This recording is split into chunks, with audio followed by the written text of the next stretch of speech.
कसबा पेठेतील पुण्याचे प्राचीन ग्रामदैवत व क्षेत्रपाल श्री काळभैरवनाथ मंदिरात शाकंभरी पौर्णिमेनिमित्त भाज्यांची आकर्षक आरास करण्यात आली।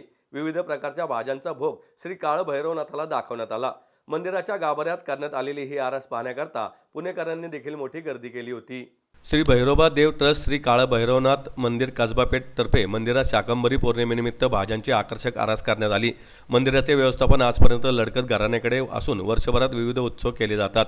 त्यातीलच एक शाकंभरी पौर्णिमेनिमित्तची आरास अनेक वर्ष केली जाते। श्री काळभैरवनाथ हे पुण्याचे जागृत ग्रामदैवत असून भैरवनाथ मंदिराचे गर्भगृह आणि मध्यगृह हेमाडपंथी बांधणीचे आहे। कसबे पुणे ही 1200 वर्षापूर्वीची पुण्यातील वस्ती। या ठिकाणी मूल, मुक्ता आणि नाग या 3 नद्यांचा पवित्र त्रिवेणी संगम आहे।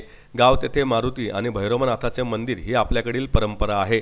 अशा कसबा पेठेतील पुण्याचे प्राचीन ग्रामदैवत व क्षेत्रपाल श्री काळभैरवनाथ मंदिरात केलेली भाज्यांची आरास पाहण्याकरता भाविकांनी उपस्थित राहावे असे आवाहन ट्रस्टतर्फे करण्यात आले। नमस्कार, मी अशोक लडकत, श्री काळभैरवनाथ मंदिराचा विश्वस्त व पुजारी। सर्व मी आपणास कळवित आहे, सांगत आहे की हे मंदिर 700-800 वर्षापूर्वीचं जुना प्राचीन मंदिर आहे। पुण्याचं ग्रामदैवत म्हणून याची ख्याती आहे। सदरू मंदिरात सालाबादप्रमाणे यंदाही शाकंभरी पौर्णिमेनिमित्त आम्ही भाज्यांचा महोत्सव साजरा करत आहोत। काय तर असं वेळोवेळी आम्ही दरवर्षी उत्सव साजरे करत असतो।